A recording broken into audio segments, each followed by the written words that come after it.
হচ্ছে আমার বাড়ির পাশে শ্মশানকালী মন্দির। এই মা খুবই জাগ্রত। 2 থেকে 3 বছর আগে আমি একটা স্বপ্ন দেখি মায়ের, যে মা আমার কাছে কিছু বস্ত্র চেয়েছে, কিন্তু আমি চাইলেই এটা বাবার টাকা থেকে দিতে পারতাম, কিন্তু আমি কোনোদিনই এই সুযোগটা পাইনি। আজ যখন মায়ের এই বাৎসরিক পুজো ছিল, তখনই আমার জীবনের প্রথম ইনকামের স্যালারি ক্রেডিট হয়। আমি সঙ্গে সঙ্গে মায়ের জন্য এই শাড়িটা কিনি।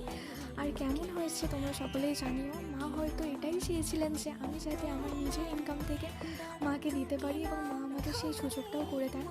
আর ওখানে যারা যারা পুরোহিতগুলো ছিলেন, তারা আমাকে খুবই আশীর্বাদ করেছেন, খুবই শুভকামনা দিয়েছেন আমার ভবিষ্যতের জন্য। চলো তোমাদের মন্দিরটা পুরোটা ঘুরে দেখাই। আর এই হচ্ছে সেই হোমযজ্ঞের জায়গাটা। এখানে গত একদিন ধরে পুরো বিশাল হোমযজ্ঞের আয়োজন ছিল।